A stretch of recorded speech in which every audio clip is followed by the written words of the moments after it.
میرا یہ سوال تھا، جیسے ابھی لوگ تراویح پڑھتے پڑھتے جب تراویح ہو جاتی ہے 8 رکعت، تو پھر 3 رکعت وطر کو چھوڑ دیا کرتے ہیں جو صبح ادا کرتے ہیں تہجد کے ساتھ.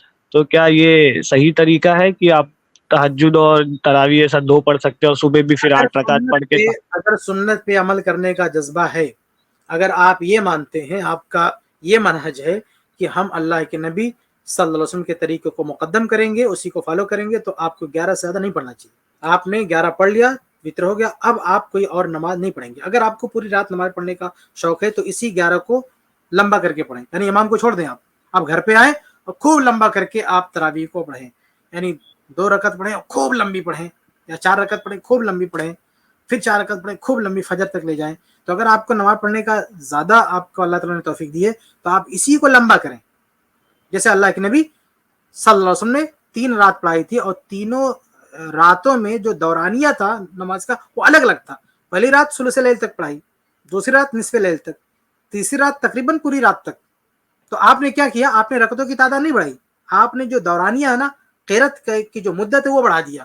تو اگر آپ کو زیادہ پڑھنے کا شوق ہے تو آپ جو ہے قیام ہے اس کو لمبا کریں، لیکن بعد میں جا کے کچھ اور نہ پڑھیں. دیکھیں ترمذی کی روایت میں یہ بھی ہے نا، اگر آپ کو پڑھنا ہے تو گھر پہ جا کے اور پڑھیں، ورنہ آپ کی تسلی کے لیے اگر امام نے مان لو ختم کر دیا آدھی رات تک، اور آدھی رات تک بھی آپ نے تراویح ختم کر دی، تو یہ بات یاد رکھیے، سنن ترمذی کی روایت ہے کہ جب اللہ کے نبی صلی اللہ علیہ وسلم نے آدھی رات تک تراویح پڑھائی تو صحابہ کرام نے اس رات میں، جس رات آدھی رات تک تراویح ہوئی تھی، تو صحابہ نے کہا کہ اللہ کے نبی صلی اللہ علیہ وسلم یہ اور ابھی رات باقی ہے، تو کاش آپ ہمیں بقیہ رات تک بھی پڑھا دیتے تو کتنا اچھا ہوتا.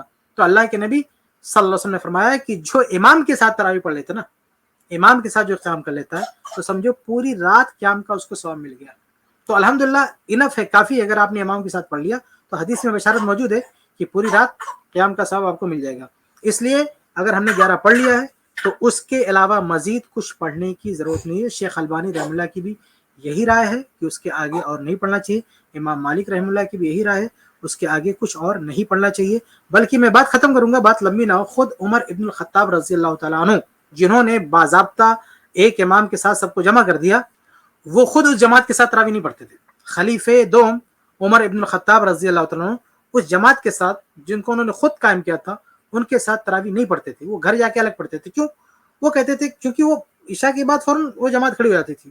اور عمر ابن الخطاب رضی اللہ عنہ فرماتے تھے کہ مجھے جو آخری، یعنی رات کا جو آخری حصہ، اس میں قیام کروں گا.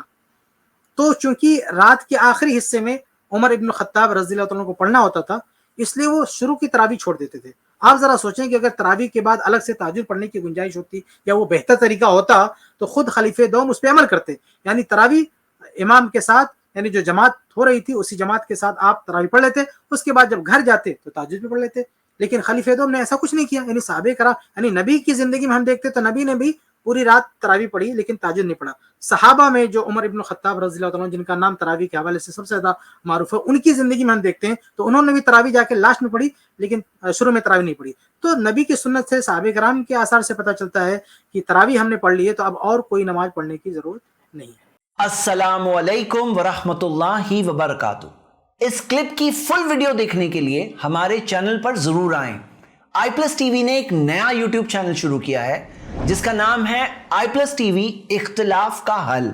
اس چینل پر صرف اختلافی مسائل پر ویڈیوز آئے گی، لیکن دلائل کے ساتھ اور بھائی چارگی کے ساتھ. آپ کو میں دعوت دیتا ہوں کہ آپ بھی ہمارے اس چینل کو سبسکرائب کریں، ہماری ویڈیوز کو شیئر کریں اور نوٹیفیکیشن آئیکن کو آل سلیکٹ کریں تاکہ آپ کو ہماری ویڈیوز کا نوٹیفیکیشن مل سکے. جزاک اللہ خیر، والسلام علیکم ورحمۃ اللہ.